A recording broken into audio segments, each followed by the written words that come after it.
एमन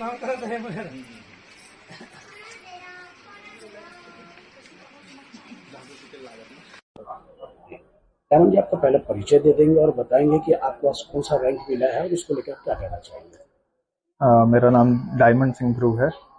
मैं ग्राम परसवानी, जिला धमतरी, छत्तीसगढ़ का निवासी हूँ। इस बार यूपीएससी के परीक्षा में मुझे 623वां रैंक मिला है। इससे पहले सीजीपीएससी में आपको कौन सा रैंक मिला था और कौन सा पद पर मिला था? सीजीपीएससी में मुझे डीएसपी का पद मिला था। ये कुछ महीने पहले ही रिजल्ट आया था। हाँ, और इस बार यूपीएससी में तो अभी पोस्ट अलॉट हुआ नहीं है, तो कुछ कह नहीं सकते क्या मिलेगा। सीजीपीएससी में कौन सा रैंक था आपका? 361। उसमें डीएसपी आप क्या अभी प्रशिक्षु थे कि आपको मेडिकल? नहीं, मेडिकल हो गया था, ज्वाइनिंग बाकी था। उसके बावजूद आप संतुष्ट नहीं थे सीजीपीएससी, तो क्या आप शुरू से ही यूपीएससी की तैयारी कर रहे थे? नहीं, संतुष्ट वाली बात नहीं है। मैं यूपीएससी का ही तैयारी कर रहा था, उसमें फेल हुआ था मैं मेंस दे के पिछले साल, तो मैं सोचा एक बार सीजीपीएससी भी देते हैं। ये कौन सा आपका टर्म था, कितनी बार आपका था? ये मेरा 5वां अटेम्प्ट था यूपीएससी का। 3 बार मेंस था और पहला इंटरव्यू था। सीजीपीएससी पहली बार दिया था, तो ज़्यादा उतना समय नहीं दे पाया, क्योंकि एक साथ 2 एग्जाम की तैयारी करना बहुत मुश्किल होता है। कहाँ से पढ़ाई की, कैसी भी आपकी पढ़ाई कहाँ कर रहे हैं आप? देखो, प्रारंभिक शिक्षा मैंने कक्षा 5वीं तक मैं सरस्वती शिशु मंदिर मगरलोड में पढ़ा। उसके बाद 6वीं से 12वीं रेडियंट पब्लिक स्कूल रायपुर।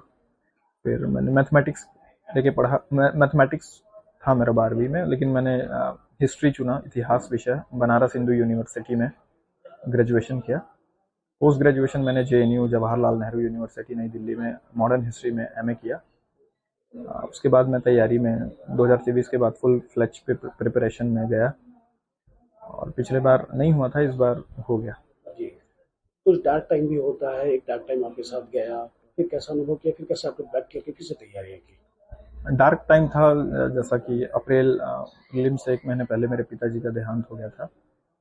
हालांकि वो परिवार में सभी के लिए डार्क टाइम था, लेकिन मुझको लगता था कि अभी एग्ज़ाम है तो पढ़ना भी ज़रूरी है, क्योंकि अब जॉब भी ज़रूरत था। तो वो एक डार्क फेज था। हालांकि अभी सब सही हो रहा है। किस्मत भी साथ दे रहा है इस वक्त।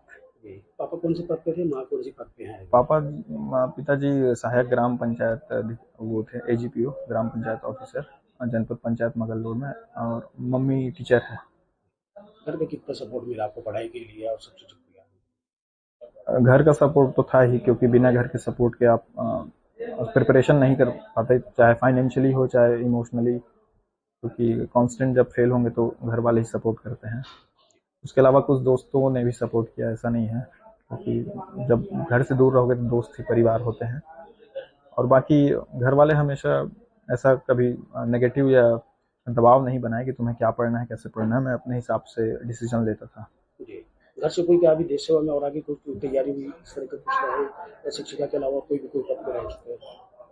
अभी तो मेरे परिवार में नहीं थे। मेरे बड़े पापा रिटायर हुए थे, वो सहकारिता विभाग में थे, और मेरे बड़े पापा के जो बेटे हैं भैया, वो पटवारी हैं।